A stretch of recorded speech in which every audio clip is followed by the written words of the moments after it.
आदाब नाजरीन, आप तक उर्दू न्यूज़ में आपका खैर मकदम है। मैं हूं मोहम्मद शाहिद अहमद तवक्कल। पेश है आज की अहम खबरें।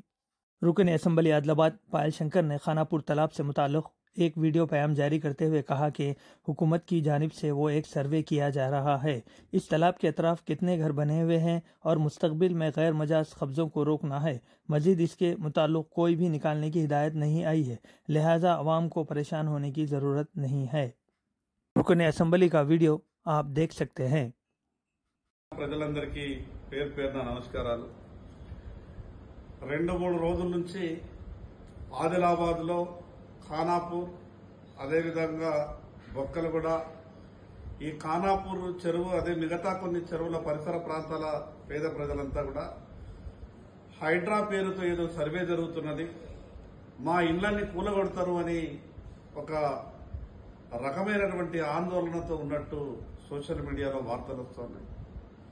ఈ రోజు ఉదయం కూడా ఖానాపూర్కు సంబంధించినటువంటి చాలా మంది నా దగ్గరకు వచ్చి కలిసినప్పుడు మా ఇళ్లని కూలగొడతారట అని చాలా మంది నాతో నేరుగా మాట్లాడినప్పుడు వారి ముందరనే నేను అధికారులకు మాట్లాడినా, అనుమతులు తీసుకొని కట్టుకున్నటువంటి వాళ్ళ ఇళ్లని మీరు ఏ రకంగా కూలగొడతారు?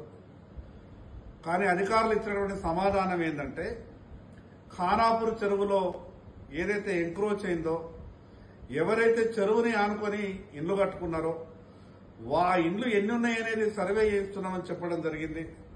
జిల్లా కలెక్టర్ గారి ఆదేశం మేరకే సర్వే చేస్తున్నాం, కానీ లోపల ఉన్నటువంటి స్లాబ్లతో కూడినటువంటి ఇళ్లు గాని లేదా మిగతా ఇళ్లు గాని కూల్చే కార్యక్రమం అనేది మాకు అధికారిక ఇంకేం రాలేదు। కేవలం సర్వే మట్టుకు మాత్రమే చేయమని అధికారుల నుంచి ఆదేశాలు వచ్చినట్టు వారు చెప్పడం జరిగింది। ప్రజలందరికీ విజ్ఞప్తి చేస్తున్నా, ఎవరు కూడా ఆందోళన పడవద్దు।